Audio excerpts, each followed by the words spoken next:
Hey guys, it's Charlie. It's the 27th of November, Saturday. I wanted to bring you not another Black Friday success story, but I want to bring you some statistics that are negative by nature. And it's not because I'm negative or I want to say bad things about my country. It's I want people to be, at least if nothing else, mentally prepared for what's coming our way. So I want to look at where we have been, where we're at, and where we're going. And to look at where we've been, I just want to go back a few years to the height of the central bank engineered bubble economy we were living in, and then look where we're at now, and then where we're going in the very near future.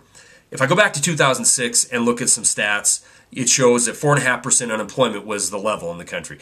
In 2010, we've lived the last year at over 9.5%. Again, U3 numbers. In reality, the number is probably north of 20% real unemployment number in this country. Food stamps, 26 million people in 2006 needed the government's assistance to put food on the table.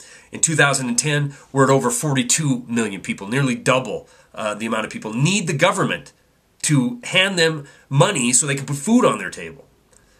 Personal income, even though some anecdotal evidence has come out in the last month or so of a slight tick up, when you look at a bigger picture, it's down over $1,000 in the last year. The average household income has went from $51,700 to $50,200. The endangered species list of banks, the FDIC's troubled bank list. In 2006, it had 47 lucky members on it. Now it's got 860. And if we use truthful accounting measures, that number would probably be north of 2,000 banks that are on the troubled list. As far as construction goes, the motivating factor in the bubble economy, in California, which represents a third of this nation's economy, it has fallen 77% since the pinnacle in 2006. And what's the fervor generated around the world right now about? That the mainstream media just doesn't want to cover? It's sovereign debt. And where do we stand as far as sovereign debt goes? In 2006, we were standing at $9 trillion in debt.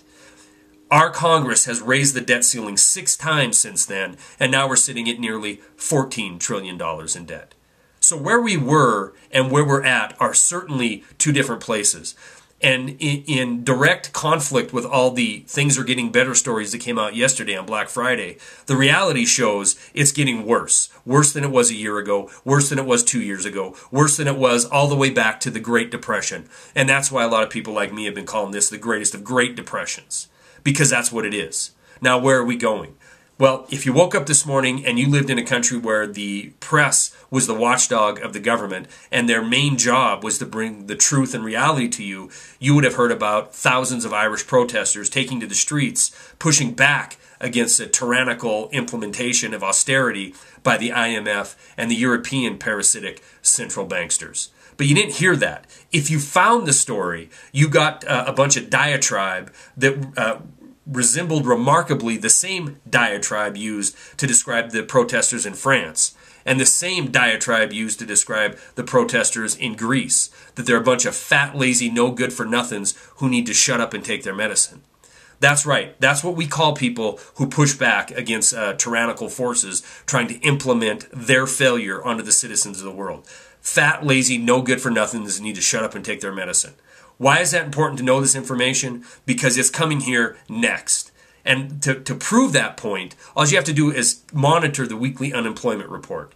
Now, last week they came out with this fantasy number that was seasonally adjusted down 50,000 people, but still showed 407,000 people lining up for first-time unemployment claims.